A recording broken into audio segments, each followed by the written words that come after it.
selamat datang kembali di Upscale Channel. Di video kali ini kita akan seru-seruan membahas strategi menyiapkan dana Hari Raya Idul Fitri. Mungkin kedengarannya agak lebay ya, mengingat perayaan Idul Fitri ini akan kita laksanakan sekitar 2 atau 3 bulan lagi ya.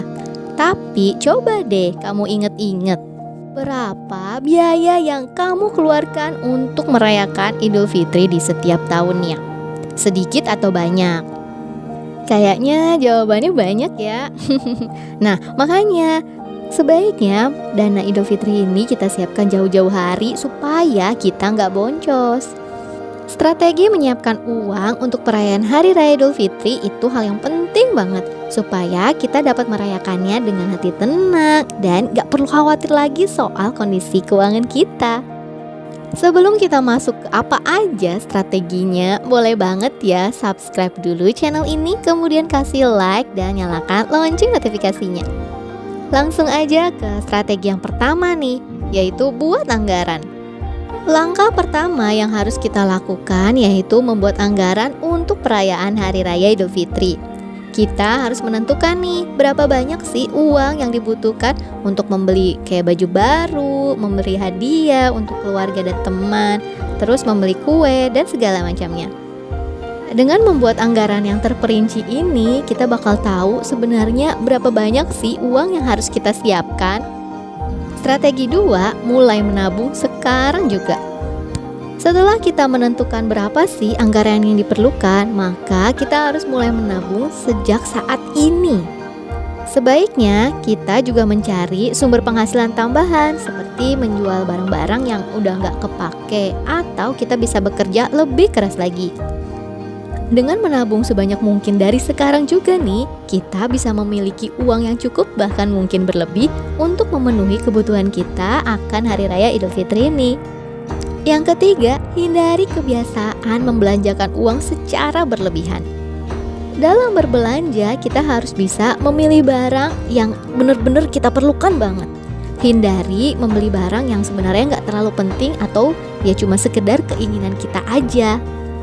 Misalnya nih ya, kita bisa mengurangi biaya kebutuhan makan kita dengan cara memasak makanan sendiri. Atau kalau misalnya kita masih kerja bolak-balik WFO, maka kita bisa mengurangi biaya transportasi dengan menggunakan transportasi umum. Strategi yang keempat yaitu gunakan uang yang udah disiapkan dengan bijaksana. Nah ya jujur aja ya, pada saat hari raya itu banyak banget kan tawaran dari berbagai sisi untuk membeli barang-barang yang ya hanya keinginan belaka aja gitu. Dengan menahan diri ini, kita bisa merayakan Hari Raya Idul Fitri kita dengan tenang dan gak usah khawatir lagi tentang kekurangan uang.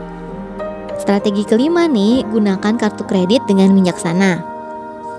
Bagi kamu yang punya kartu kredit ini bisa menjadi alternatif pembayaran yang cukup praktis ketika kamu sedang sibuk menyiapkan perayaan Hari Idul Fitri. Tapi nih, pastikan kamu memiliki uang yang cukup untuk membayar tagihan kartu kredit ini. Jangan terlalu banyak menggunakan uang di kartu kredit. Ya kalau enggak nanti kamu terjerat dalam utang. Strategi yang keenam yaitu berbagi dengan keluarga dan teman. Maksudnya, kamu berbagi biaya perayaan Hari Raya Idul Fitri ini dengan keluarga atau teman kamu. Contohnya nih, kamu bisa kerjasama nih sama kakak atau adik untuk membeli baju-baju lebaran untuk orang tua gitu. Atau bisa patungan untuk berbagi biaya pembelian hadiah untuk kerabat. Jadinya, kamu bisa menghemat uang sekaligus merayakan Hari Raya Idul Fitri bersama-sama dengan orang yang kamu sayangi. Oke deh, sekian dulu 6 strategi dalam menyiapkan dana perayaan Idul Fitri. Aku harap dengan menerapkan strategi ini kita semua bisa merayakan Hari Raya Idul Fitri dengan gembira, tenang, dan gak usah khawatir lagi nih kekurangan uang. Dan yang paling penting lagi adalah persiapkan dari sekarang juga. Oke? Makasih banyak buat kamu yang udah nonton video sampai sini. Semoga apa yang kita share sekarang itu bermanfaat ya. Sampai jumpa di video selanjutnya. Bye!